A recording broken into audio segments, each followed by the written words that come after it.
আসসালামু আলাইকুম শিক্ষার্থী বন্ধুরা। আজ 15 জানুয়ারি 2025।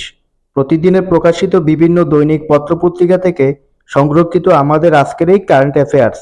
গতকালকের কারেন্ট অ্যাফেয়ার্সে তোমাদের জন্য প্রশ্ন ছিল, বাংলাদেশ সরকারি কর্ম কমিশন পিএসসি এর বর্তমান চেয়ারম্যান কে? যার সঠিক উত্তর হচ্ছে ডক্টর মোবাশ্বের মোনেম। পিএসসির চেয়ারম্যান ও সদস্যদের শপথ পাঠ করান কে?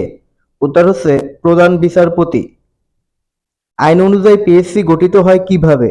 উত্তর হচ্ছে একজন চেয়ারম্যান ও কমপক্ষে 6 জন সদস্য, অনধিক 20 জন সদস্য নিয়ে। বাংলাদেশে 100 নবজাতকের মধ্যে অপরিণত অবস্থায় জন্ম নেয় কতটি শিশু? উত্তর হচ্ছে 16টি শিশু। মূল্যস্ফীতি বাড়লে কি ঘটে? উত্তর হচ্ছে প্রকৃত আয় কমে যায়। দেশে অনানুষ্ঠানিক খাতে কাজ করেন কত কোটি মানুষ? উত্তর হচ্ছে প্রায় 6 কোটি মানুষ। বাংলাদেশে প্রবাসী আয় প্রেরণকারী শীর্ষ দেশ কারা? উত্তর হচ্ছে মার্কিন যুক্তরাষ্ট্র। 1 জানুয়ারি 2025 থেকে এশিয়ানের চেয়ারম্যানের দায়িত্ব গ্রহণ করেছে কোন দেশ? উত্তর হচ্ছে মালয়েশিয়া। বাংলাদেশে যুক্তরাষ্ট্রের বর্তমান রাষ্ট্রদূত কে? উত্তর হচ্ছে ট্রেসি অ্যান জ্যাকবসন।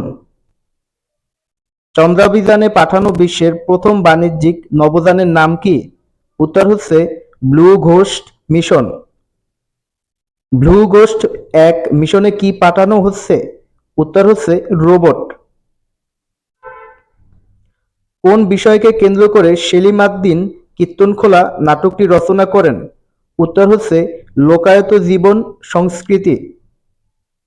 নাট্যাচার্য উপাধিতে কাকে ভূষিত করা হয়? উত্তর হচ্ছে সেলিম আল-দ্বীন। সম্প্রতি জুনিয়র এশিয়া কাপ হকিতে কততম হয়ে বাংলাদেশ বিশ্বকাপ হকিতে খেলার সুযোগ পেয়েছে?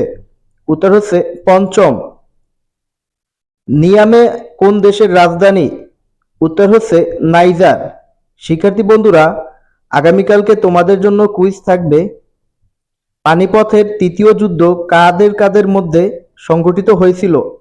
ভিডিওটি ভালো লাগলে অবশ্যই ডেইলি শিক্ষা ইউটিউব চ্যানেলকে ফলো করবে। ধন্যবাদ সবাইকে।